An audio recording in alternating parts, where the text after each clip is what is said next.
À Santa Barbara, au Honduras, une famille modeste était sur le point de devenir célèbre dans le monde entier grâce à la beauté de l'une des 3 filles de Teresa. Regardez, à son premier concours de Miss, elle avait déjà gagné des trophées.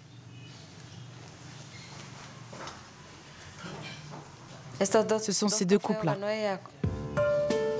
Sa petite dernière, Maria José, 19 ans, avait été élue Miss Honduras 2014. Et consécration suprême, elle allait participer à un prestigieux concours de beauté internationale, Miss Monde. L'espoir d'une vie meilleure pour toute la famille.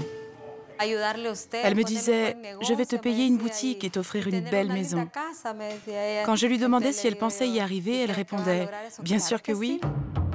Mais 4 jours avant de s'envoler pour le concours à Londres, la Miss disparaît, avec l'une de ses sœurs, Sofia, 23 ans.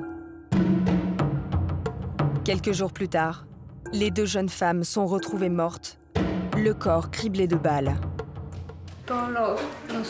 Quand je pense à tous les projets qu'avaient mes sœurs, elles avaient tellement d'espoir, tellement de rêves.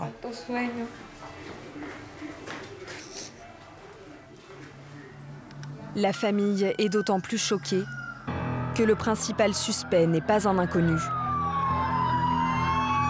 Rapidement arrêté, ce double meurtre en a fait l'homme le plus haï du Honduras.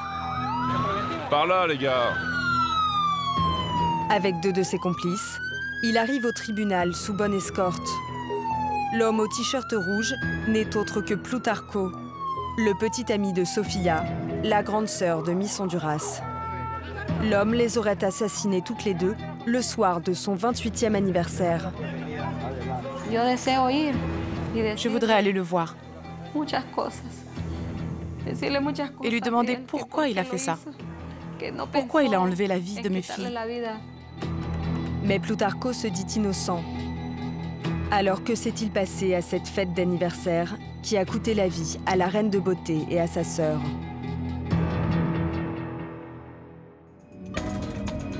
Depuis 2012, le Honduras, petit pays d'Amérique centrale, détient un triste record. Celui du pays le plus violent au monde. 17 meurtres par jour pour seulement 8 millions d'habitants. Pourtant, à Santa Barbara, petite ville tranquille de 30 000 âmes, la future Miss Maria José et sa sœur ont grandi à l'abri de la violence. Une enfance heureuse entre leur grande sœur Corina, leur mère Teresa et leur père ingénieur agronome, aujourd'hui décédé. Maria José a joué dans toutes les pièces de l'école.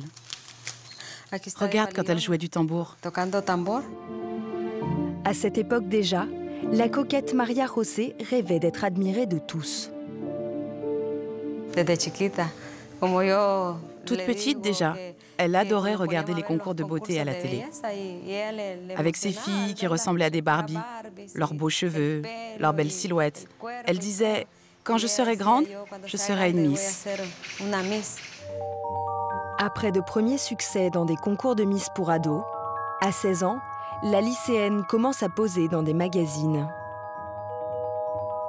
Puis elle part tenter sa chance à Tegucigalpa, la capitale. Rapidement, elle est repérée par Salvador Nasrallah, le présentateur star du Honduras. Il lui donne un rôle dans son émission, la plus regardée du pays. Je pose une question aux spectateurs et les filles me passent les cadeaux pour leur donner. C'était le travail de Maria José pendant un peu plus de 2 ans. Pendant ces 2 années, Maria José fait ses armes de mannequin et conquiert le cœur des Honduriens. Regardez, elle a très peu de maquillage, c'est une beauté naturelle. Elle avait un visage angélique. Quand elle arrivait, le public l'applaudissait beaucoup plus que les autres mannequins. Grâce à ce tremplin, en avril dernier, elle ose se présenter au concours de ses rêves, Miss Honduras. Et à seulement 19 ans, elle triomphe. Et la gagnante de ce concours est... Maria José Alvarado.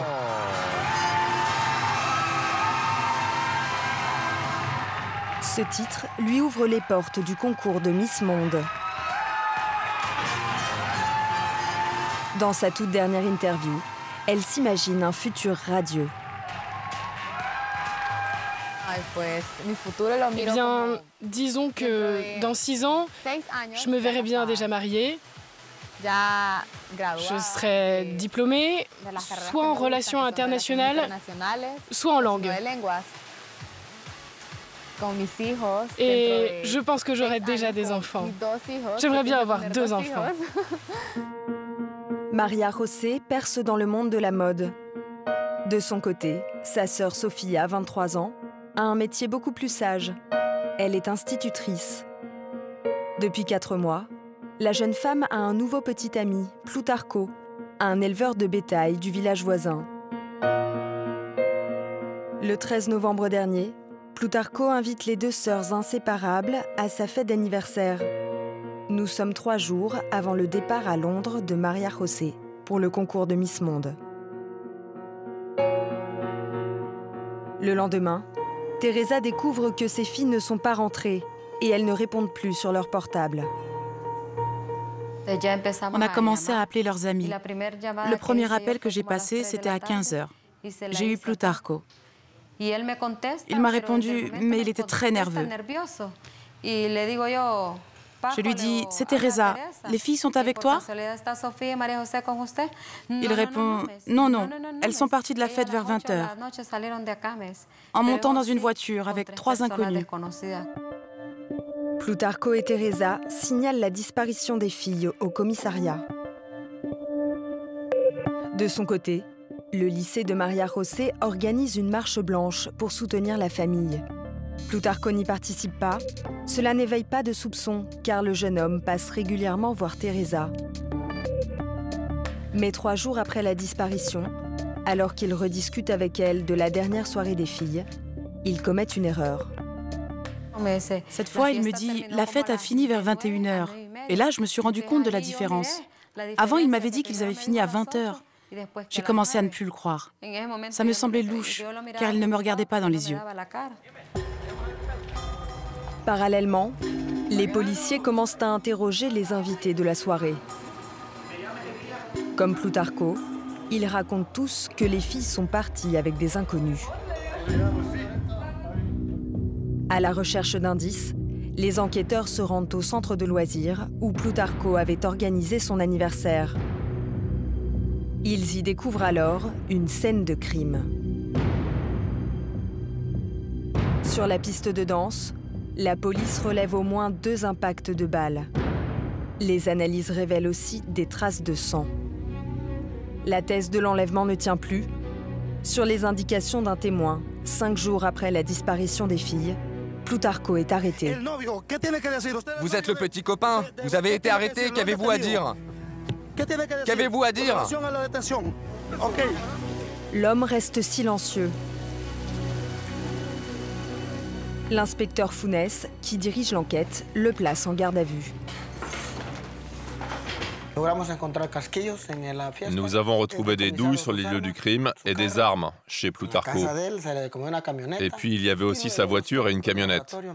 Les experts scientifiques ont alors pratiqué des analyses à l'arrière du pick-up et ils ont trouvé des traces de sang qui dessinaient comme un corps humain à l'arrière de la voiture.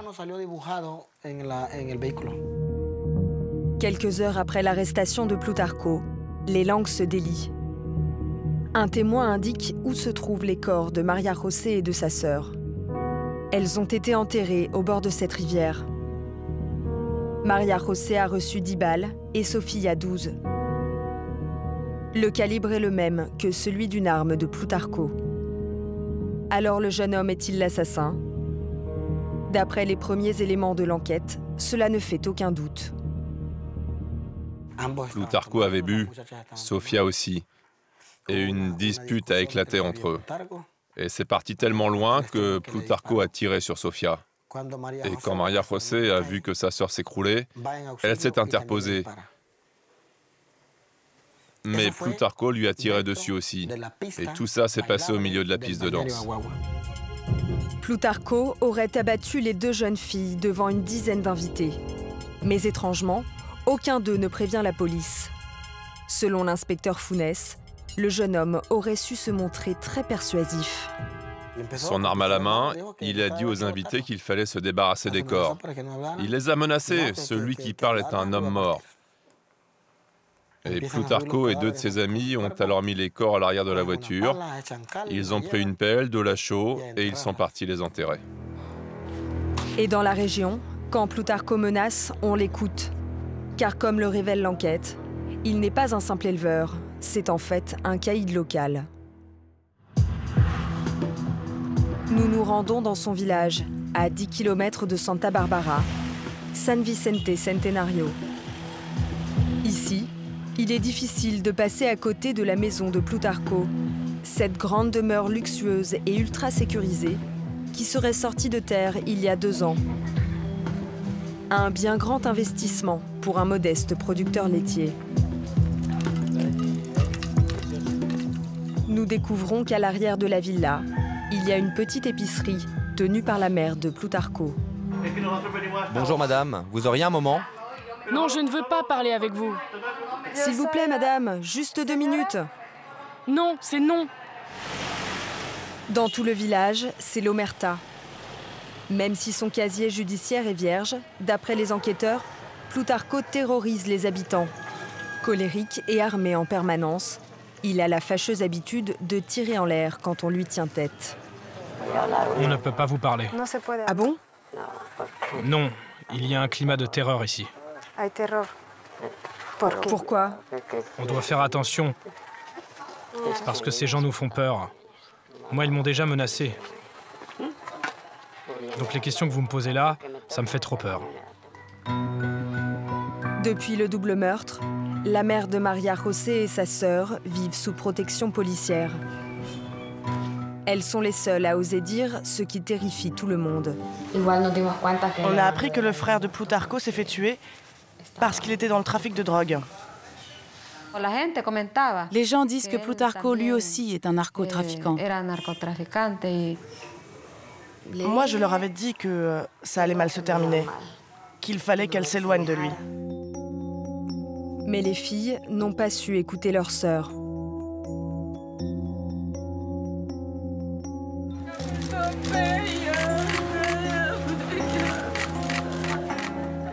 Le 19 novembre dernier, la petite ville de Santa Barbara leur a rendu un dernier hommage émouvant. Pour l'assassinat de Sofia et de sa sœur Miss Honduras, Plutarco risque jusqu'à 80 ans de prison.